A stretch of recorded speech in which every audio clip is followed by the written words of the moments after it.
because J.P. Morgan Chase has been destroying our... You know, the media all but ignoring that rally. Those are union members outside a bank executive's house.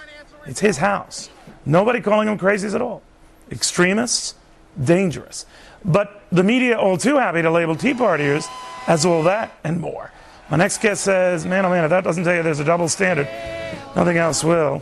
WSJ.com columnist John Fund joins you now, of course. That WSJ for Wall Street Journal. John, man, that's clear as a bell. It's amazing because the SEIU, the Service Employees International Union, is trying to unionize bank tellers.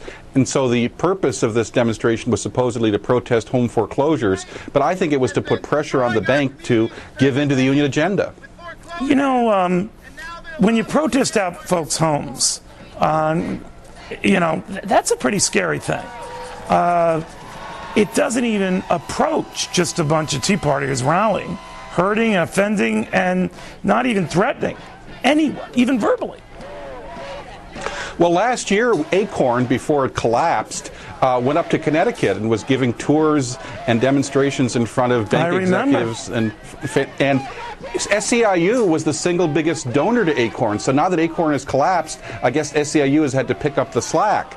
And what they're doing here is they're moving from house to house. Finally, when the police came and discouraged them from staying there, they moved on to another executive's house in Washington. So this is the politics of intimidation.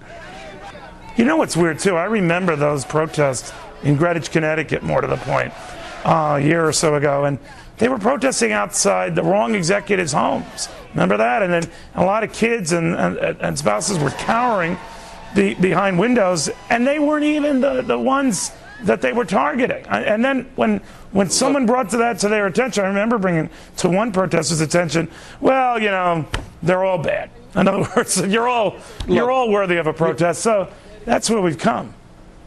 Look, Joe, the old joke with Acorn was that they weren't exactly the sharpest tools in the shed. The old joke was that their left hand didn't know what their extreme left hand was doing sometimes. It's amazing. It's amazing. But you would think that what would be good for the goose would be good for the gander. And that, look, you'd either say there's a legitimacy to both protests, but not to one protest. Well, the Tea Party people have been very well behaved in almost all cases, and I certainly criticize them when they go out of line. But remember the Capitol Hill protest where they supposedly were hurling the N-word at members. That has never been proven. Never in fact, happened. it's largely been discredited. BigGovernment.com put up a $100,000 reward. Hasn't been claimed for anyone to bring in credible evidence that happened. Right. And meanwhile, these people, this is Washington, D.C., one of the media capitals of the world. There's no coverage of this. In fact, the one journalist who's written about it, Nina Easton of Fortune magazine, the SEIU and the Huffington Post are going out and attacking her credibility, trying to bring up an imaginary conflict of interest. All right, John, thanks, buddy. Good stuff.